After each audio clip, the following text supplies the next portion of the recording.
Começa agora o programa 20 Minutos com Breno Altman.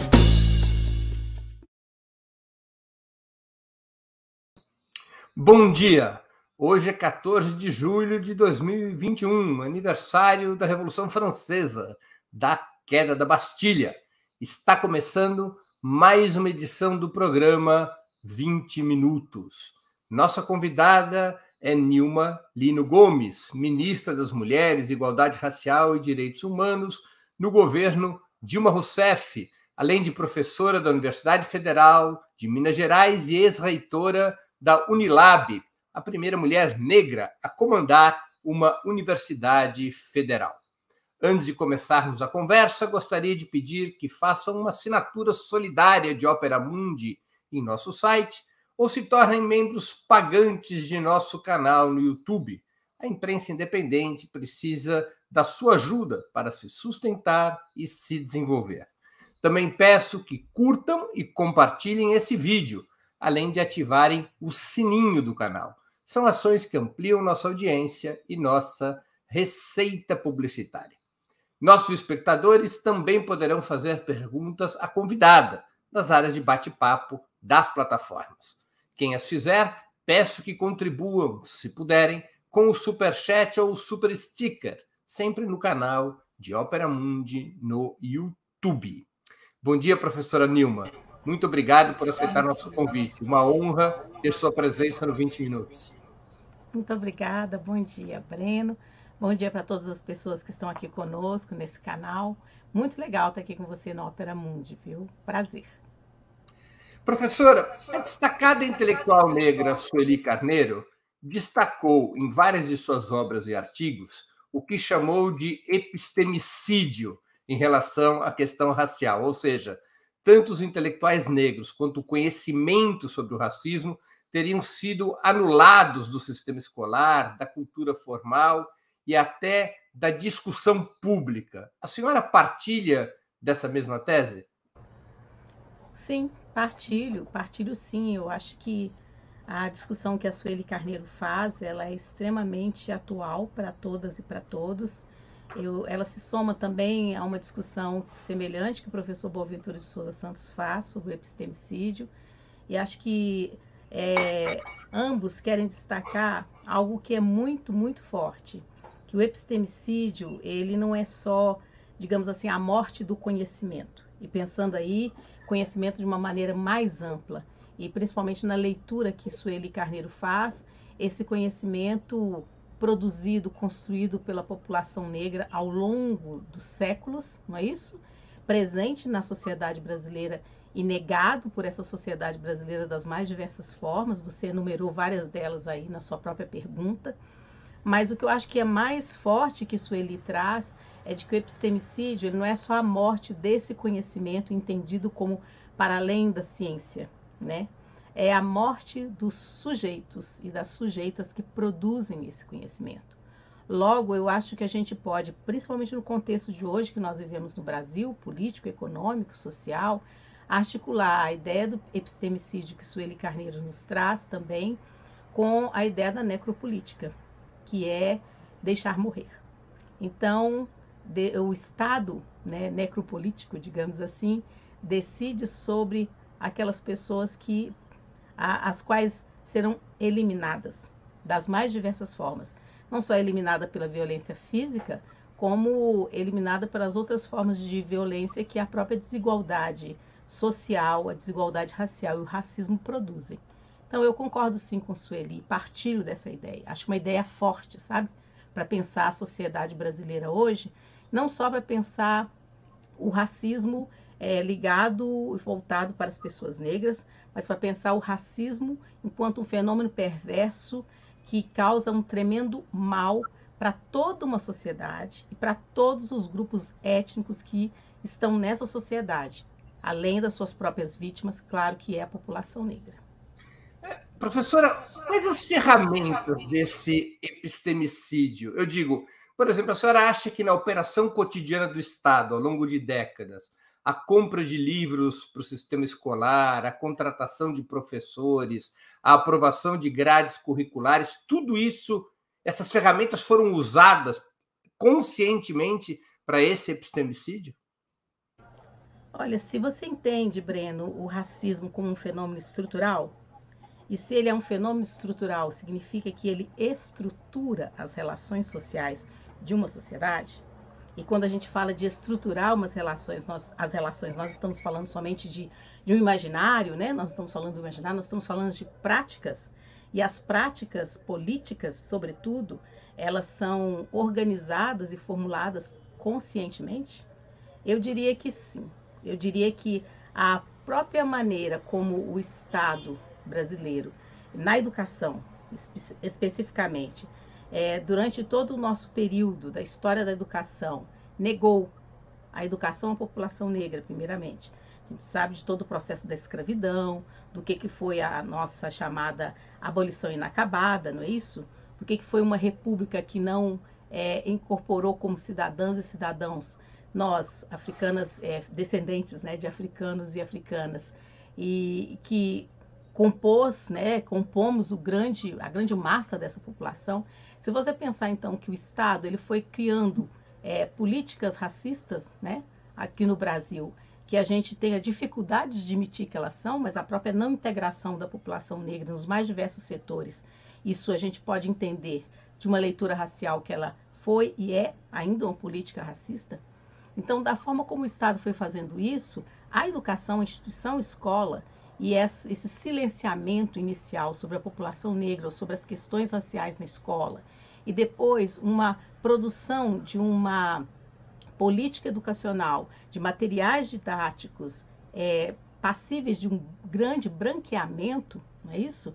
Eu diria que isso sim, isso é intencional no contexto desse racismo estrutural. Ou seja, e por que é tão perverso, Breno? Porque durante muito tempo e até hoje, as pessoas duvidavam, falavam, mas não pode ser. Imagina alguém no Brasil, tão diverso como com hoje 56% de negros e negras formando na população, como se pode uma política de educação ou várias outras políticas intencionalmente reproduzir o racismo? Sim, então a ausência de intelectuais negros e negras na nossa produção científica, de se tornar conhecida na nossa produção científica por tantas pessoas que passaram pela universidade. Pensa bem, Breno, nós fizemos ciência. Se você é das ciências humanas ou sociais também, sua área de formação? Eu nunca fiz faculdade. Não, melhor ainda, então, porque você está inserido dentro do mundo, né? De outra forma, sem as amarras que a gente acaba acumulando quando passa por esses espaços, quando eles não são emancipatórios. Mas quando as pessoas passam por uma formação acadêmica, ainda hoje, Breno, você vai olhar na área de humanidades, na área de ciências sociais, discussões sobre movimento negro quase não aparecem. As intelectuais e os intelectuais negros que produziram conhecimento e produzem conhecimento agora começam a ser lembrados nas referências bibliográficas quando nós queremos pensar o Brasil, pensar a sociedade brasileira. Né? Se você pensar no próprio acesso da população negra à educação básica e à educação superior, que foi mudando também no processo de luta democrática, com a luta do movimento negro, quando nós tivemos um governo mais popular, mais democrático no Brasil, que vivemos nesses últimos anos, tudo isso que hoje a gente acha assim, nossa, mas já tem muita coisa, é pouco comparada ao profundo abismo que se tem de uma igualdade racial no Brasil. Então, eu não tenho problemas de admitir que esse epistemicídio, ele, numa política de Estado que não considera o racismo estrutural, ele é, sim, intencional. As pessoas não o admitem, mas ele está ali justamente na negação do direito, na negação da visibilidade, na negação da produção do conhecimento, das crianças, por exemplo, da minha geração, por exemplo, que estudaram em manuais didáticos em que a sociedade brasileira era branca, em que os africanos e africanas escravizados apareciam como escravos, onde a África era lida, né, interpretada nas mais diversas formas como o reino da ignorância, onde os intelectuais africanos que fizeram N revoluções nesse mundo intelectual, na vida prática, etc., sequer apareciam. É ou não é um epistemicídio? É ou não é uma morte do conhecimento e também a morte dos sujeitos e das sujeitas que produzem esse conhecimento? Então, é assim, isso, Breno, eu diria, nos moldes da democracia racial brasileira. Parece que mas não é. nos moldes do racismo ambíguo brasileiro. Parece que foi, mas não foi. Tem mesmo? Existe mesmo? Ou você está falando de alguma coisa que é muito subjetiva e você está reclamando de uma dimensão que ela é muito individual, mas no todo da sociedade não é isso que nós vemos.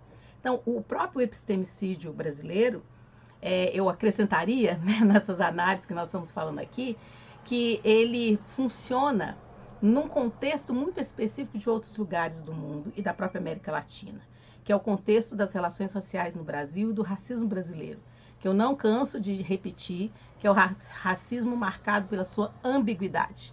Ele parece que existe e parece que não existe ao mesmo tempo. Ele é negado insistentemente e essa insistência de negar o racismo é a forma da afirmação do próprio racismo. E do mito da democracia racial, de nós sempre termos algo de uma narrativa e de um imaginário que vai nos falar o seguinte: não, o Brasil é extremamente miscigenado, o Brasil é um caldeirão de raças, de etnias, então nós nos diferimos das outras sociedades porque aqui nós vivemos harmoniosamente. Desde a nossa colonização, que foi mais branda, porque foi a colonização portuguesa, comparadas com as outras formas de colonização que existem no mundo. Uhum. Professora, a luta contra as vertentes eurocêntricas na história tem impulsionado mais recentemente as chamadas teorias decoloniais. A senhora poderia nos explicar do que se tratam essas teses?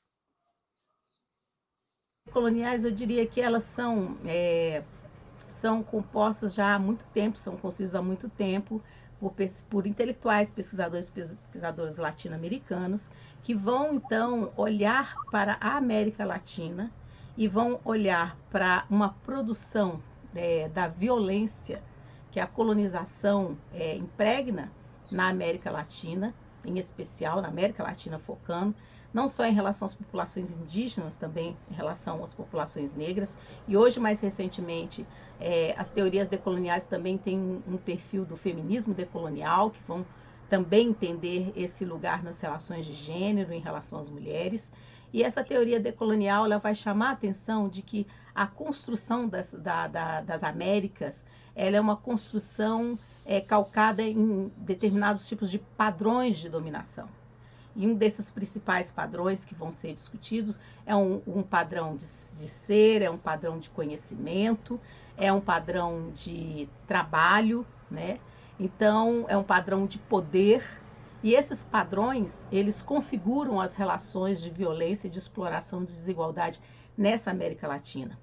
E as teorias decoloniais, elas dão um salto, o giro decolonial, porque elas não se inspiram nas teorias europeias para entender a colonização, mas elas vão se inspirar e produzir teorias próprias da América Latina, entendendo que essa colonização que foi feita, ela não termina quando se termina o regime, digamos assim, colonial, mas muito pelo contrário, ela perdura ao longo dos séculos, né, por meio de uma forma da sua permanência entre nós, chamada colonialidade, né? Então, nós vivemos hoje, segundo as teorias decoloniais, regidos por uma colonialidade do poder, uma colonialidade do saber, uma colonialidade das próprias existências, e isso se arrasta e se está imbricado também com as relações capitalistas, com as relações de desigualdade econômica e de exploração que existem também na América Latina.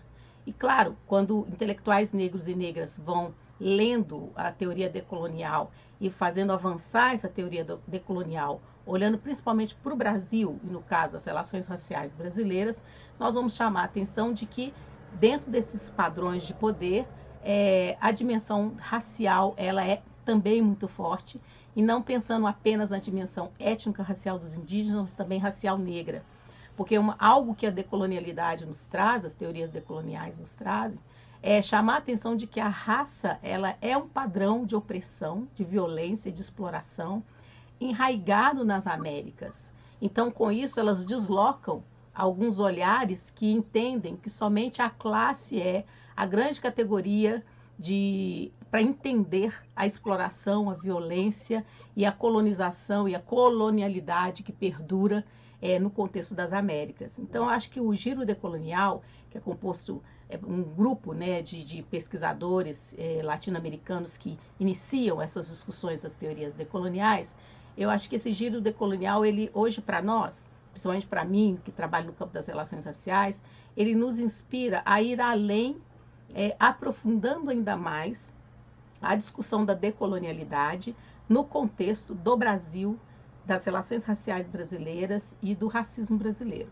Nos ajuda a entender bem o que é que nós já falávamos, e o movimento negro já falava, sobre a ideia da raça como um padrão na sociedade e como, na produção do conhecimento, uma importante categoria de análise para a gente entender o nosso Brasil, a violência, a pobreza, sabe? Não só entender o racismo. Eu acho que ajuda a gente a entender, que se inspirando nas teorias decoloniais, é que a gente pode compreender a raça imbricada nas nossas relações econômicas, nas nossas relações de gênero e nas mais diversas formas de opressão. Professora, nesse debate decolonial, antirracista, os que participam desse debate acabam se deparando com problemas intrincados. Um desses problemas, eu sei que a senhora teve participação, diz respeito à obra do Monteiro Lobato, que é um dos grandes clássicos da nossa literatura, certamente da minha geração, da geração da senhora, para trás, todos nós fomos educados com a obra de Monteiro Lobato, com os livros infantis de Monteiro Lobato e com a sua literatura adulta, mas especialmente com a sua literatura infantil, e nós nos deparamos, em particular, em Caçadas de Pedrinho, mas também em outros livros do Monteiro Lobato, com citações racistas e até mesmo teses eugenistas. O que fazer com a obra de Monteiro Lobato? Foi um debate de alguns anos atrás. Parar de ler Monteiro Lobato, o Estado deixar de comprar as obras de Monteiro Lobato, editar essas obras, como resolver problemas dessa natureza? Anular essas obras no debate decolonial ou explicar essas obras? O que fazer em situações desse tipo?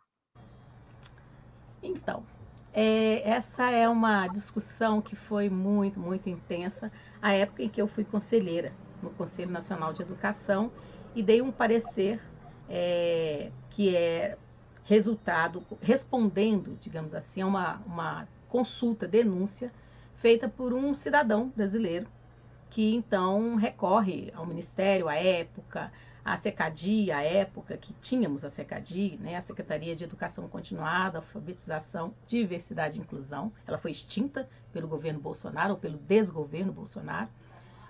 Nós tínhamos também, esse rapaz, né, esse senhor, ele se reportou também às esferas jurídicas, né, do Distrito Federal, e todo mundo, de alguma forma, foi empurrando, até que isso chegou a CEPIR, da época, que também foi extinta pelo governo Bolsonaro. CEPIR quer dizer? Secretaria de Políticas de Promoção da Igualdade Racial, era o Ministério de Igualdade Racial nos governos Lula e Dilma, que foi extinto também. Então, ele chega à ouvidoria, a ouvidoria encaminha para o conselho, e o conselho, então, encaminha para mim, que era a pessoa especialista, digamos assim, no tema. E à época, quando eu redigir esse parecer, fiz uma grande consulta, etc., etc., o Conselho Nacional de Educação, ele não tem poder de veto, né? Então, ele não poderia falar, olha, deixa de distribuir a obra, etc., etc. E ele falava especificamente de Caçadas de Pedrinho. À época, o que eu sugeri, como conselheira, na realidade não sugeri, eu afirmei como conselheira, era que diante da situação colocada, eu fazia uma indagação.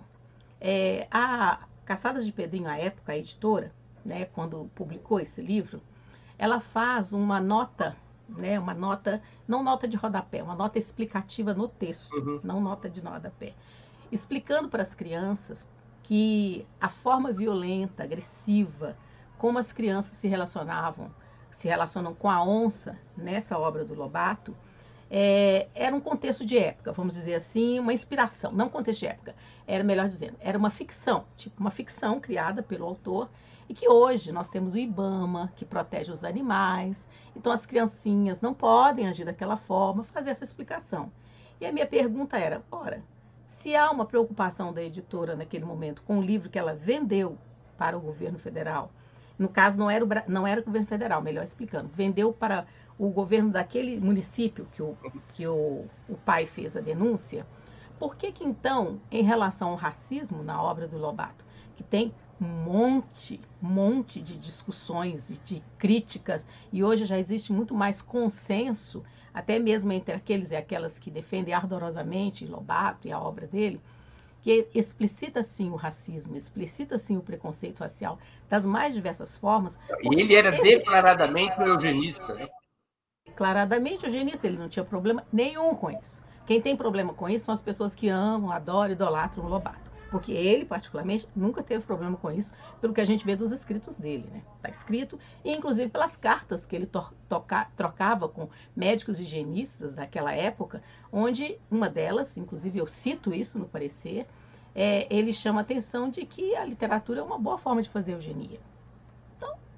Então, mas sabe o que é o epistemicídio? Olha um bom exemplo do epistemicídio. O que os leitores melhor não, os estudiosos, os investigadores da obra de Lobato fizeram com isso? Simplesmente suprimiram, construíram uma outra imagem desse autor, dessa autora, pai da literatura brasileira, etc, etc. E a passagem dele e a explicitação do entendimento dele sobre a questão racial e o racismo presente na obra dele, que chega inclusive ao eugenismo, porque ele era eugenista, não é isso? Suprimiu-se. Isso só veio à tona porque o movimento negro denunciou. Não é de hoje que o movimento negro denuncia o racismo nas obras de Lobato. E só chegou também porque essa pressão e essa tensão, claro, tanto é que meu último livro chama O Movimento Negro Educador. O movimento negro, ele educou e reeducou a própria sociedade e o campo da literatura para olhar com outros olhos a obra do Lobato. E várias pessoas e pesquisadores e pesquisadoras foram redescobrindo o Lobato numa dimensão da forma política como esse homem se comportava no mundo e, claro, produzia literatura para crianças e para adultos. Então, eu me lembro que, à época, eu falei o seguinte: se a editora teve o cuidado de fazer essa observação em relação aos animais, por que não fez em relação ao racismo na obra de Lobato? Você tem Conferência de Durban, tinha Estatuto da Igualdade Racial, tinha as literaturas. Por que isso não aparece? Também orientando as crianças, também orientando os professores, que essa seria uma função. Sem censura, apenas uma questão de orientação. Sim, porque como no MEC nós tínhamos o Programa Nacional Biblioteca na Escola, o livro didático, está tudo muito alterado hoje. Se você lesse naquela época as orientações para um livro ser adquirido pelo Ministério da Educação, esse livro já não seria adquirido, em primeiro lugar. Segundo, se ele fosse adquirido em função de tudo que significa Lobato na literatura, para quem faz essa leitura dele na construção da chamada literatura infantil, se fosse adquirido, teria que ser com esse tipo de orientação. E mais, teria que ter também uma série de outras orientações antirracistas para a formação de professores e professoras para as escolas, se fosse admitido. Porque, olha só, antes mesmo de eu, Nilma, falar, pesquisadora, mulher negra, etc., falar que a obra não deveria ter sido adquirida pelo Estado, as próprias orientações, quando nós olhamos num Programa Nacional de Livro Didático, Biblioteca da Escola, etc., e que os estados e municípios constroem os seus inspirados, à luz dessas orientações que eram nacionais, o livro por si só não entraria. Porque nós estamos falando de livros comprados pelo Estado brasileiro, que à época tinha um Ministério da Educação da Igualdade Racial, ou seja, que era um ministério então que tinha como objetivo desconstruir o epistemicídio racial, superar esse epistemicídio, e como você adquirir essas obras e outras obras eram vetadas. Essa é a pergunta. Não tem uma contradição? Como que implementa o antirracismo na política pública, Breno? Implementar o antirracismo na política pública não é fácil, não é para amador. Mas, em primeiro lugar, o que a gente tem que fazer é desconstruir as nossas próprias orientações, que são orientações marcadas. Eu vou retomar o conceito que Sueli trabalhou do epistemicídio, eu vou retomar esse conceito, e são orientações que implicam na vida das pessoas, porque quando eu fiz essa discussão, a quantidade de pessoas que mandaram e-mails para mim, falando assim: olha, professora Nilma, eu passei a minha infância sofrendo quando na escola, sendo chamado de Saci, sendo a tia Benta, a tia Anastácia, tô fazendo uma confusão. A tia Anastácia era minha mãe, ou as meninas negras que eram chamadas de Tia Anastácia, a quantidade de pessoas que escreveram para mim, dando depoimentos e falando que nunca tinham tido coragem de tocar nisso, inclusive educadoras e educadoras negras, sabe? Então, não é só mexer com um simples livro, não é implicância com o autor, não é ranço do movimento negro, é assim, ó, queremos fazer o Brasil uma democracia de fato, real. Essa democracia, ela tem que ser antirracista também, porque nós reconhecemos que esse país se construiu nas bases do racismo, haja visto todos os séculos de escravidão que vivemos, então a coisa vai ter que ser mais séria. Mas aí eu mexi com quem? Academia Brasileira de Letras, mexi com os intelectuais especialistas da área da literatura que trabalhavam com o Lobato. E sabe uma coisa interessante que aconteceu nessa época? Que enquanto eu estava sendo execrada, o Conselho Nacional de Educação também, o movimento negro se posicionando, inclusive quando à época o parecer teve que ser revisto, né, naquilo que dava a interpretação que a mídia grande, a grande mídia, soltou num grande jornal de circulação nacional, que não merece ter destaque aqui, falando que o Conselho estava querendo vetar a obra do Lobato, isso foi replicado, não sei o que, tal. Quando isso tudo aconteceu, teve uma tensão dentro do movimento negro, porque alguns grupos achavam que o parecer tinha que ficar do jeito que estava, e outros grupos achavam que o parecer tinha que ser mesmo reelaborado naquilo que estava dando margem para a interpretação. Porque o que eles falavam? Que o Conselho Nacional tinha falado que tinha que colocar nota de rodapé toda vez que aparecesse uma expressão racista no livro do Lobato. É isso que a grande mídia veiculou, além de veicular falando que nós estávamos mandando tirar de todas as bibliotecas do Brasil as obras do Lobato, fazer uma queima de livros, sabe? Essa coisa que a gente está vivendo hoje, que já vivíamos antes, claro, não talvez com a intensidade de hoje. As fake news. Então, o que aconteceu? Essa tensão, mas aí saiu naquela revista Bravo, e aí eu vou falar porque realmente ela fez um trabalho sério naquele momento, de que dois jornalistas publicaram, então, as cartas que o Monteiro Lobato trocava dentro com os médicos eugenistas, com a sociedade eugenista, um deles o Kel, né? E eles colocaram todas essas cartas, publicaram as cartas, com uma discussão falando, olha, aí sociedade, vamos pensar sobre isso. E eu lembro que a revista era uma capa rosa, pink, eu tenho todo esse material comigo, um dia ainda vou me debruçar sobre isso, escrito assim, racismo. E eu lembro que lá do Ministério da Educação me pediram para comprar a revista, falaram, professora, você já viu a revista? Mandaram recado lá para o conselho. Eu falei, não, já vi a revista, etc. E foi um banho de água fria, numa discussão muito acalorada que estava acontecendo, colocando toda a discussão antirracista que nós fazíamos como simplesmente uma irresponsabilidade e o chamado, entre aspas, racismo às avessas. Depois disso, olha, muita gente ainda, nós temos ainda esses espaços assim que fazem toda essa leitura, a crítica, né, da literatura do Lobato e a questão do racismo, mas isso diminuiu muito, porque as cartas eram de próprio punho. Então, claro, como é que você vai falar que... E havia também as cartas dele e a mulher dele, que coincidentemente tinham o apelido de Dona Pureza, né? Daí você imagina o resto, né? Então, essa foi uma discussão, foi uma boa briga, sabia? Foi uma boa briga. Uma pena que depois, com as próprias tensões internas do grupo a favor e contra, dentro do movimento, etc. Isso foi para o Supremo Tribunal Federal, foi um negócio à época. Sim. E então o ministro, à época, ele quis fazer um acordo entre o Ministério, e aí a gente estava firme na questão da formação dos professores, firme na questão de adensar e ser mais duro com as próprias regras do Programa Nacional do Livro Didático. Formação, a gente estava conseguindo ampliar, sabe, o que eu acho politicamente que era muito interessante a partir daquela discussão que nós iniciamos. Mas não houve acordo. A ala que estava radicalizando, não houve acordo, o processo ficou rodando, prescreveu, e acho que nós perdemos a grande chance política de ter feito algo mais a partir da denúncia que foi feita formalmente, institucionalmente, da obra do Lobato. Mas faz parte da luta política, faz parte. Professora, a luta contra o racismo, assim como a ascensão dos movimentos feministas, tem provocado uma forte discussão sobre sua natureza, a natureza da luta antirracista e da luta contra o patriarcado. Para algumas correntes, significa centralmente uma lógica de empoderamento, de identidade. Não apenas, mas centralmente uma lógica de empoderamento, de identidade. Para outras, correspondem à ampliação da luta anticapitalista, compreendendo que as bases estruturais do racismo e do patriarcado somente poderiam ser anuladas com a superação desse sistema econômico-social, com a superação do capitalismo. A senhora poderia situar esse debate? Talvez eu possa situar me colocando, né, nesse debate. Eu penso que a nossa geração, né, quando, diz a minha mãe, quando a gente vai ficando velha, a gente começa a falar assim, a nossa geração.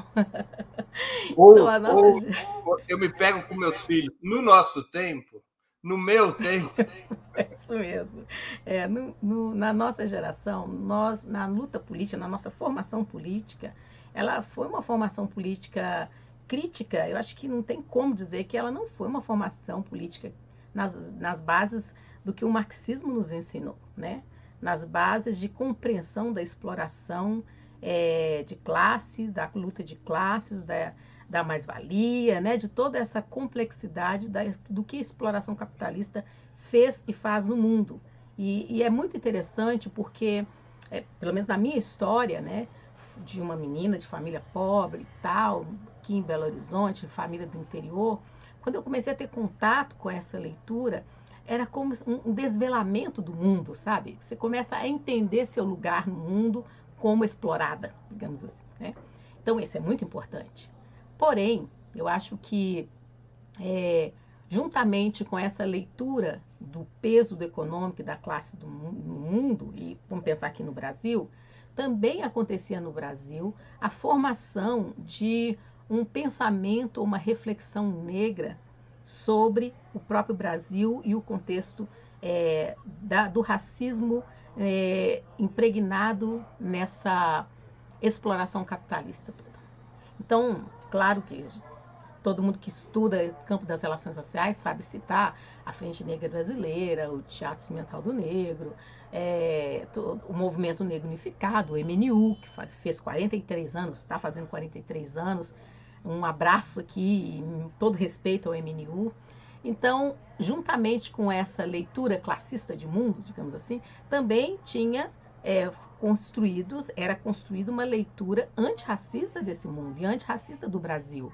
E essas duas correntes de pensamento, de falar, olha, a raça é fundante na exploração e na violência que vivemos, e a outra classe é fundante na exploração e na violência que vivemos, elas seguiram e ainda seguem, né, caminhos paralelos, sabe?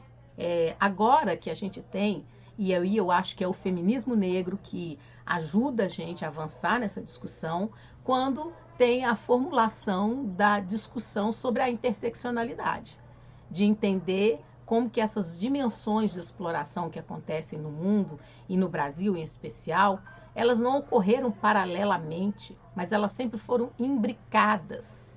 Elas sempre estiveram imbricadas. E essas imbricações, elas são extremamente fortes e visíveis se a gente, digamos assim, limpa os nossos olhos de uma determinada miopia crítica, digamos assim, para entender e enxergar mais o todo, enxergar mais de perto, né? Eu que sou míope, enxergar mais de perto e ver que as coisas são muito mais complexas do que elas parecem ser. Então, eu diria que essas duas formas de interpretação das realidades, das violências, da opressão, elas vão caminhando paralelamente. Você tem hoje uma discussão da interseccionalidade que também traz a discussão do gênero, raça, classe e gênero, como estruturantes das relações de exploração e de desigualdade que a gente vive no Brasil. E não como, uma só determinante dessas relações. Então, eu acho... por favor. Não, perdão. Eu queria interromper. Não, eu acho que, caminhando com a discussão da decolonialidade, a raça, ela é estruturante dos contextos de relação, de exploração no Brasil e na América Latina. Ela não é só uma categoria, um epifenômeno da classe. A raça, ela é tão estruturante quanto a classe para entender como que o próprio capitalismo reedita o racismo, como que o próprio capitalismo reedita o patriarcado, dos modos mais diferentes do mundo. Então não surgem as explorações de raça e gênero, não surgem por causa do capitalismo. Elas estão junto com e vão se complexificando cada vez mais que a sociedade se torna complexa. E em determinados momentos, uma se sobressai mais do que a outra. Ou elas atuam imbricadamente. Eu queria fazer mais uma pergunta sobre esse tema e sobre o tema da interseccionalidade. Ele é um conceito que foi desenvolvido num primeiro momento, até onde eu sei, pela professora e advogada Kimberly Crenshaw, que era uma advogada norte-americana, né? Isso acho que no final dos anos 80. Essa tese de que a identidade dos grupos sociais é determinada pela sobreposição ou pelo cruzamento de distintas camadas de opressão, não apenas nem principalmente as de natureza econômica. Muitos pensadores acham que isso é uma contraposição ao marxismo e não uma ampliação do pensamento marxista.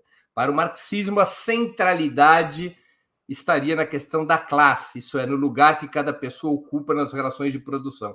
Se a gente fosse fazer um desenhinho, digamos, na teoria clássica da interseccionalidade, você teria uma linha horizontal entre raça, classe e gênero, e no marxismo você teria um desenho mais piramidal, classe e abaixo de classe, raça e gênero. Como é que a gente pode se situar, ou como a senhora se situa, na geometria dessa discussão? É uma linha horizontal ou é uma pirâmide no qual, no topo, ainda se encontra a questão de classe?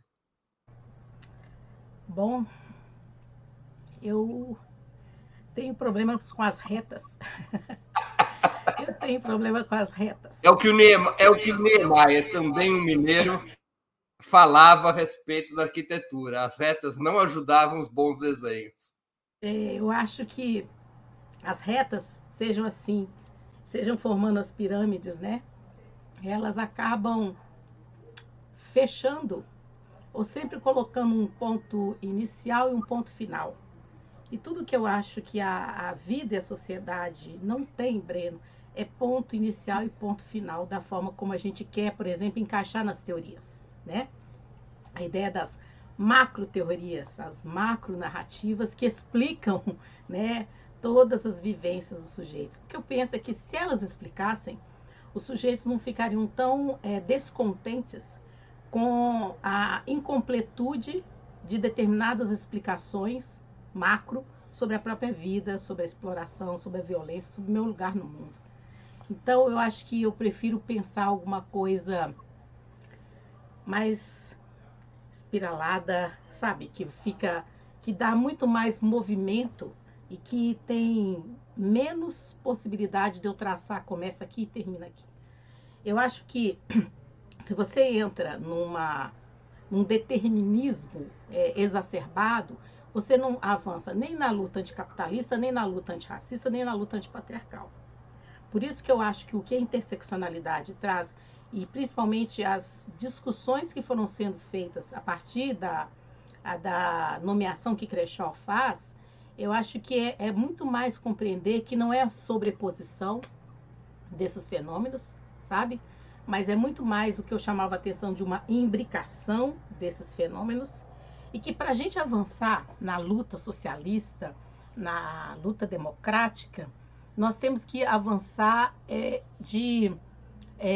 sermos mais humildes, não querer dar a melhor ou a maior resposta para as desigualdades que nós enfrentamos e entender muito mais a complexidade da opressão, da exploração, que traz todas essas três grandes dimensões e outras, porque eu não coloquei religião, eu não coloquei sexualidade, eu não coloquei outras dimensões também na interseccionalidade aqui, mas pelo menos essas três grandes dimensões, como que essas três grandes dimensões, elas sempre operaram conjuntamente para garantir poder àqueles e aquelas que desde a colonização são poderosos.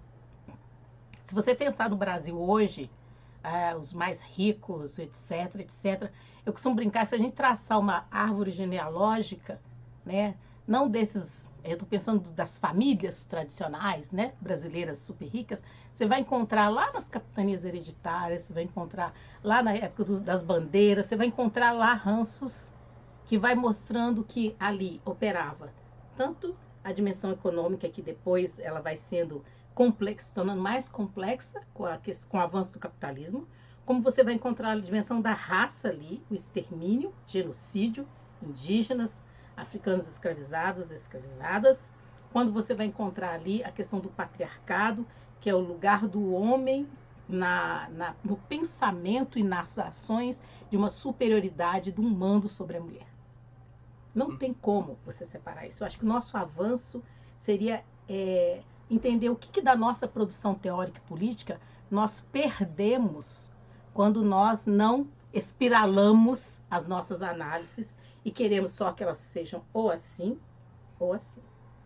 Entendi. A senhora acha que a luta antirracista e contra o patriarcado é uma novidade na esquerda mundial e brasileira, ou essas bandeiras sempre estiveram presentes com peso nos movimentos socialistas? Eu penso que elas, elas padeceram, e muitas vezes ainda padecem, do próprio epistemicídio dentro do campo socialista. Porque a gente sempre pensa o epistemicídio quando a gente pensa o Estado, poder, né? Assim, fora, os dominantes, aqueles que nós lutamos contra. Mas seria muito importante se nós fizéssemos uma revisão de nós mesmos no campo da esquerda, no campo socialista, para perceber, ver como que é estrutural a questão da raça, a questão da raça e do gênero, como que nós mesmos no campo socialista, no campo emancipatório, também praticamos e reproduzimos o epistemicídio. Quando nós pensamos na população negra, quando nós pensamos no lugar do negro, da negra e da mulher em específico. Tanto é que essas lutas no campo socialista, elas foram sendo lutas que surgiram a partir da visão desses sujeitos e sujeitas sobre si, e seu lugar de gênero, e seu lugar de raça.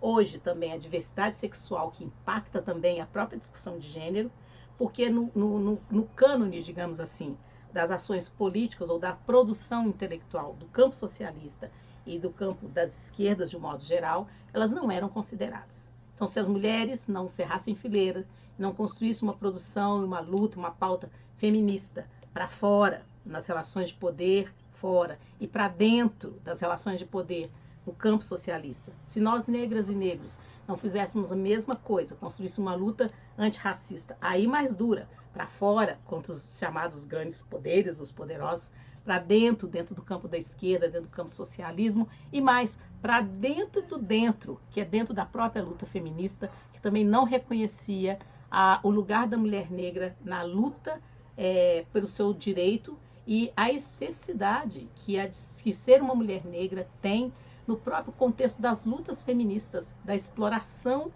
capitalista, racista e de gênero que se impõe sobre nós, mulheres negras. Por que a senhora avalia que, tanto no campo das ideias quanto na esfera da mobilização pública, o chamado feminismo negro tem adquirido maior peso? E qual é o papel do feminismo negro?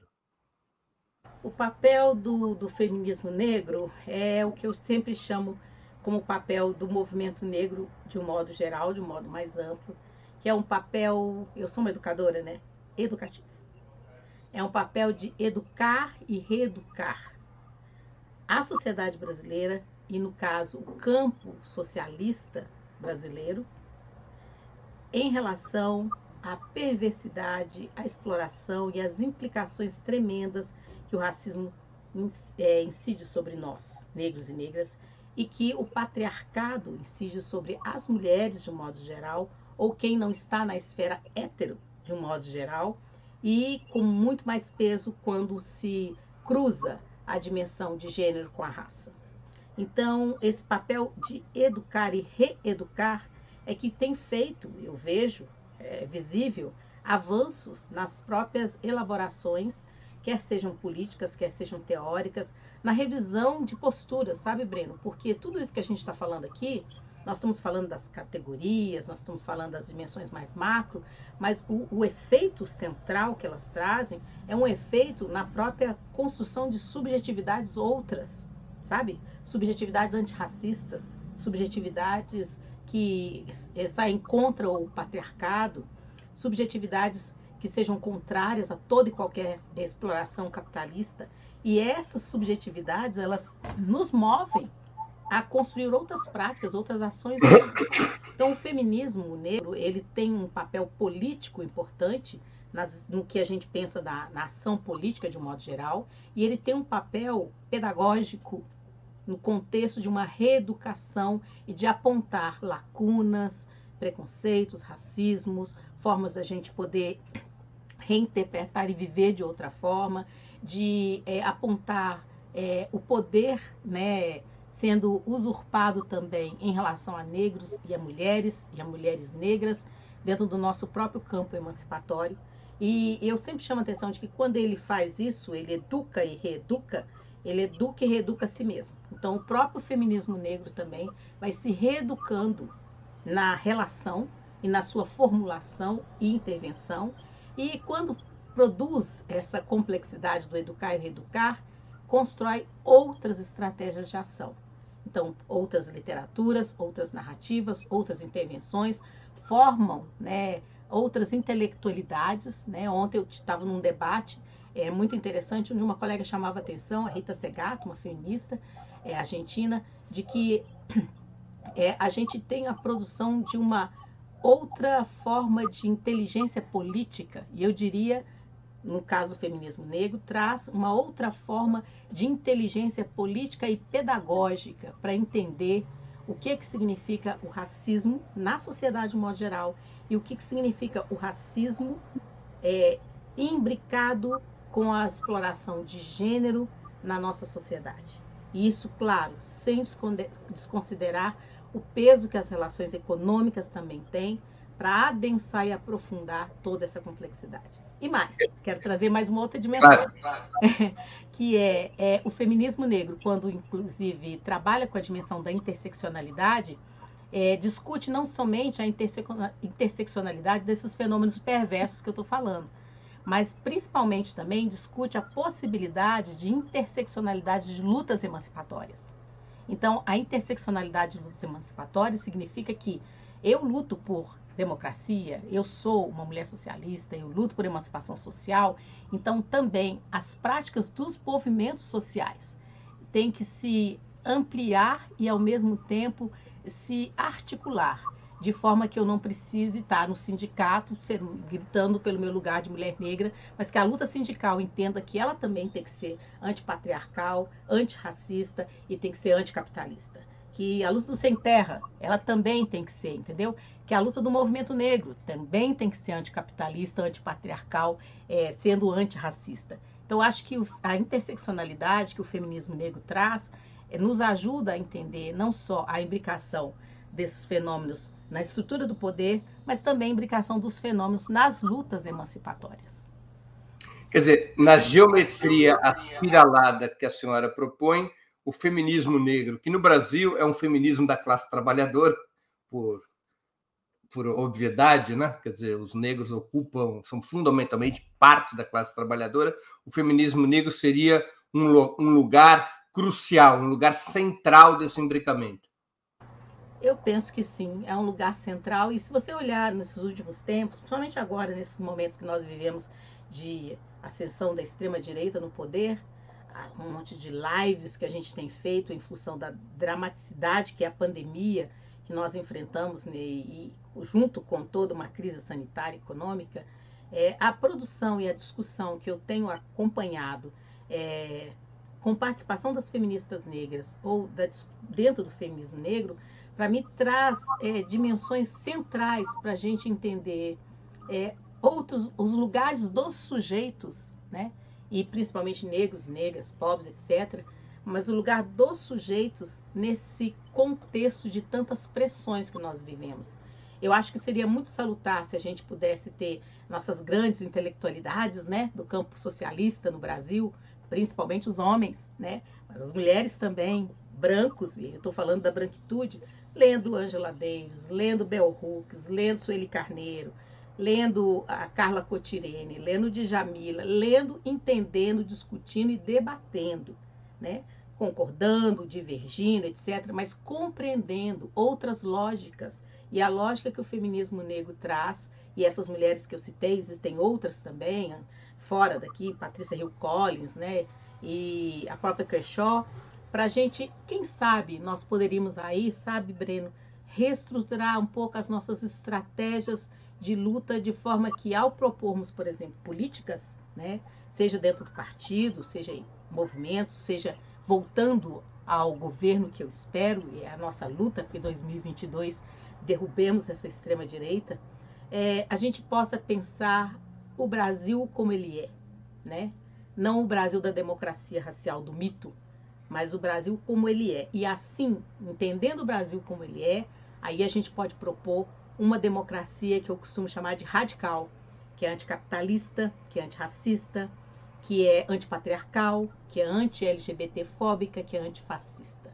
Eu acho que para o século XXI que estamos, aqueles e aquelas que defendem, querem propor ações e estratégias e políticas democráticas, não poderia deixar passar essa oportunidade que a gente tem de repensar tantas coisas que o feminismo negro pode nos ajudar. Professora, a senhora tem um papel destacado, tanto cultural, teórico, quanto prático, na luta contra o racismo e o patriarcado, tendo ocupado ministérios sobre esses temas no governo Dilma. Quais os principais avanços que a senhora julga ter ocorrido nesses temas durante os governos petistas, tanto em termos de inclusão social, quanto no que diz respeito à reforma educacional e cultural? Olha, eu acho que um dos primeiros avanços que nós tivemos foi termos tido um Ministério de Igualdade Racial.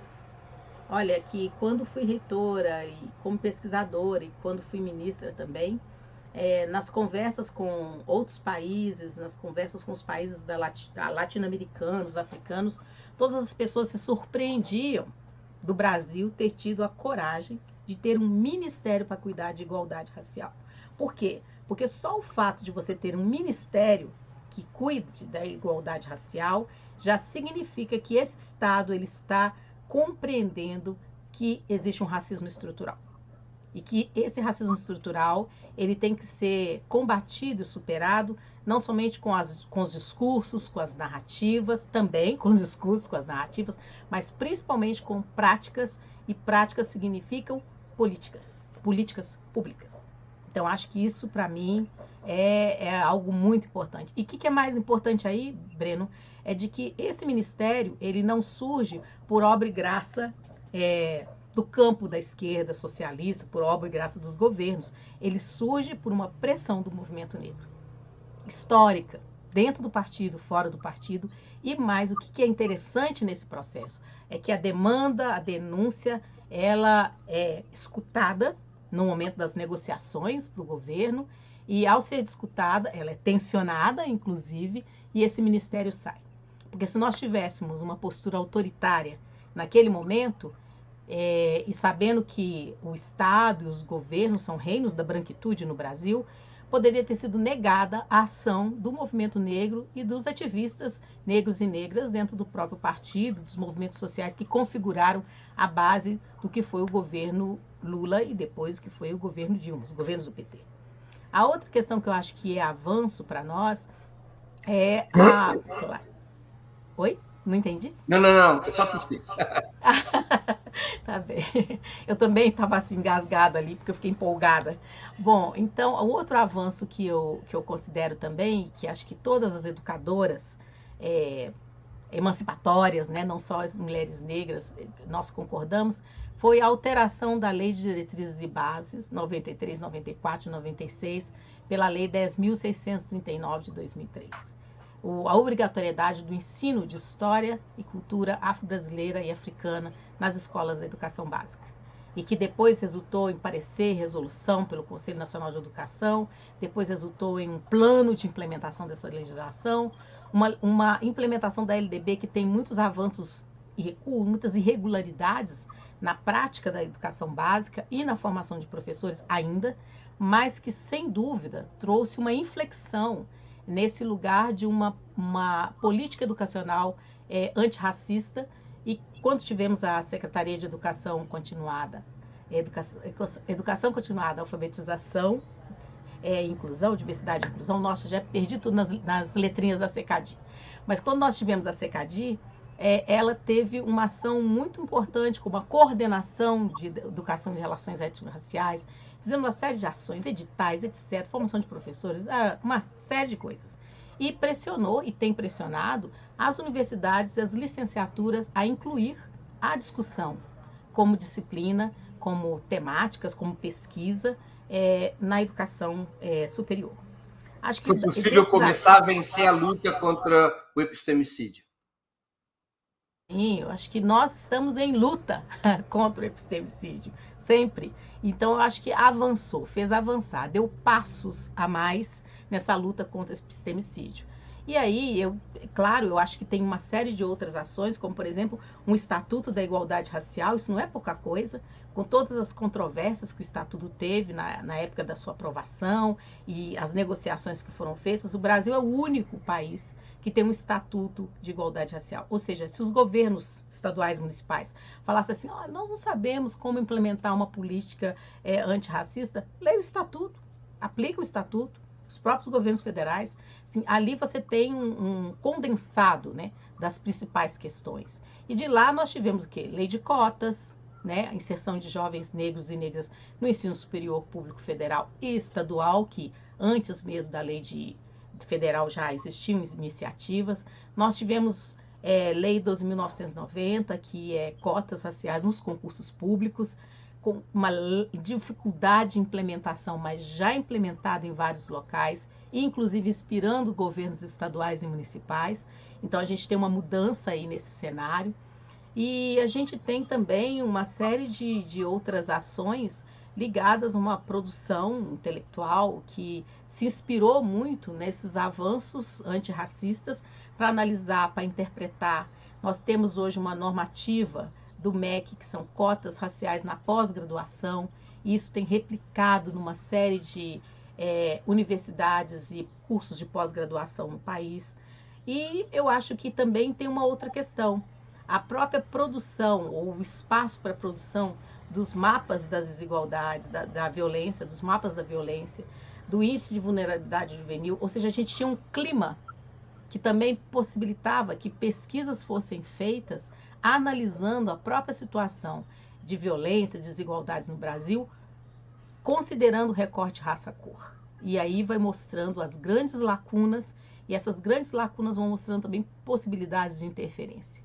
A ex-ministra Tereza Campelo, ela tem, junto com o Pablo Gentili, um livro muito interessante, chamado Faces das Desigualdades no Brasil, em que ela vai mostrando também como que o avanço das políticas sociais dos governos Lula e Dilma, eles têm uma repercussão muito forte na vida da população negra, economicamente também, de acesso a bens como Bolsa Família, Minha Casa Minha Vida, aquisição de equipamentos domésticos, mudança na própria vida. Então, eu diria que, para além das políticas específicas de igualdade racial, eu acho que o fato da raça ir sendo considerada também como uma categoria importante para pensar a política pública, isso também contribuiu.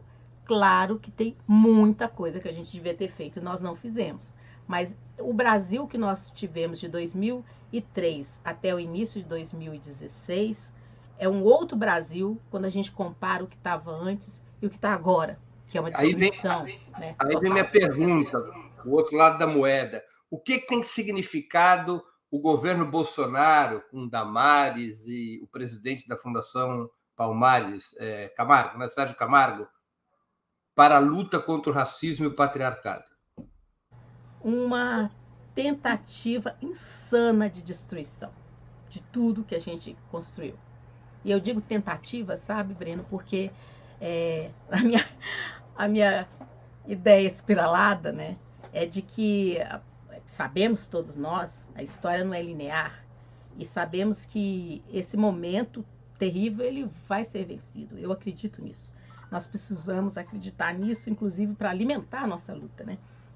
Uma tentativa de destruição, porque além daquilo que já se destruiu, né? Então não tem mais Ministério de Igualdade Racial, a CEPIR é figurativa lá dentro desse Ministério da Damares, a gente não tem política de direitos humanos, é tudo figurativo dentro desse ministério, a gente não tem política para a juventude, a gente não tem nada daqueles, sabe assim, do diferencial do ponto de vista social e de a chamada inclusão, como as pessoas gostam de dizer, que os governos petistas se destacaram, pelo menos para nós do campo emancipatório, porque aquilo que se destacamos para nós do campo emancipatório foi o pavor das elites, né? Das elites da extrema-direita. Exatamente aquilo que eles mais odiavam. Talvez porque não. Há uma interseccionalidade entre o neofascismo, o racismo e o patriarcado, né? Quer dizer, não é só é uma interseccionalidade do mal. Mal, exatamente. É uma interseccionalidade do mal. A gente vive isso. Então a gente vive um processo de tentativa de destruição extrema e que a gente está resistindo das mais diversas formas. Sabe, agora mesmo tem uma representação de uma série de defensores dos direitos humanos e procuradores que fizeram uma representação junto à PGR em relação às últimas falas racistas do presidente na mídia em relação a um jovem negro que estava com ele, adepto do bolsonarismo. As falas racistas que corroboram também a postura que esse senhor tem em relação à questão racial. O Sérgio Camargo, da Fundação Palmares, eu não preciso nem de dizer, porque é um contrasserviço a tudo que a gente já fez nessa luta antirracista, mas eu acredito na força da luta social e da luta antirracista. A gente continua lutando e, assim, por mais que eles tentem destruir, por isso que eu falo que é tentativa, eu me lembro que a gente ia lançar um número da revista Focus, do PT, que falava sobre a questão do racismo e tal, aí meu colega colocou assim, destruição, eu falei, não, peraí, não pode destruição não, isso aí é dar ouro pro bandido. São tentativas de destruição. Se a gente fala que é destruição, nós já entregamos o jogo? Não vamos entregar esse jogo nunca. Então são tentativas de destruição, duras. A gente não sabe para onde correr, porque pancada daqui, pancada dali. E olha, quem trabalha e luta, milita na luta antirracista e na luta feminista, Breno, a gente não milita só nessas lutas. A gente milita nas outras também. Então, essa também é uma característica interessante da interseccionalidade. A gente nunca consegue ficar assim, não, eu vou aqui tocar só na questão do racismo e aqui só na questão do patriarcado. Não, nem podemos. Se a gente acredita, pelo menos eu, que é interseccional, que está imbricado, eu não posso atuar só num campo. Então, se eu estou falando da questão econômica, da reforma da Previdência, se eu estou falando da reforma trabalhista, se eu estou contra a lei da terceirização, se eu estou falando da emenda constitucional 95/2016, como uma militante, uma atuante do movimento negro e de mulheres negras, na luta das mulheres negras, do feminismo, eu também tenho que estar atuando e militando lá, porque tudo está imbricado, tudo afeta a vida de todas as pessoas, e se somos 56%, afeta dramaticamente a vida dessa população negra, preta e parda, principalmente. Professora, há setores da esquerda que consideram eleitoralmente improdutivo e até prejudicial incluir temas caros à luta contra o racismo e, mais ainda, a luta contra o patriarcado e a homofobia, por se confrontarem contra o fundamentalismo religioso, que fornece, digamos, a base cultural para essa interseccionalidade do mal. Estou falando de questões como legalização do aborto, legalização das drogas, desmilitarização das PMs, ampliação dos direitos civis da população LGBT e assim por diante. Como é que a senhora vê essa polêmica? Enfrentar abertamente esses temas, mesmo correndo certo risco eleitoral, ou deixar esses temas secundarizados para que não haja prejuízo nas urnas? Pois é, essa é uma questão que não deveria ser uma questão, né? Porque se a gente... não adianta fingir, sabe, Breno? Eu acho que é isso. Se você está na luta socialista, antifascista, anticapitalista, antirracista e antipatriarcal, você está. Não tem como eu fingir que estou. Não adianta... olha, é um ledo engano pensar que se, por exemplo, em termos eleitorais, eu retirar de pauta, da pauta da discussão do debate político, todas essas questões que são caras à vida da população que sofre, não é isso? E todas essas questões que nós, enquanto estivemos no governo, trouxemos à tona, mesmo que não tenhamos avançado tanto, né? Mas trouxemos à tona, porque a questão do aborto ela é sempre, por exemplo, um grande dilema, porque ela bate não só no conservadorismo, mas ela bate numa dimensão que eu acho que é uma formação cristã moralista que a sociedade brasileira tem e que atinge direita e esquerda, entendeu? E ela bate, e isso é ranço do patriarcalismo, entendeu? Então, eu acho que se a gente não enfrenta de cara essas questões e falamos assim, ó, nós somos isso, e estamos pensando um Brasil, queremos governar um Brasil para as pessoas reais que tem nesse Brasil, em relação a todos esses temas. Se a gente não esclarece isso de cara, nós ficamos reféns dessas forças da interseccionalidade do mal, como a gente chamou aqui. Nós ficamos reféns, porque lê do engano, dizer que agora nós não vamos colocar, mas depois, se a gente ganhar, a gente vai acomodar. Isso não acontece. Isso não acontece. Eu creio que isso não acontece. Então, é preciso, sabe o quê? Sentar e ouvir os movimentos sociais, sabe? Sentar e escutar as lideranças. Construir estratégias conjuntas, eleitorais, com as pessoas, as principais lideranças que estão aí nesses campos e que estão mais perto da cúpula que pensa, inclusive, as questões eleitorais.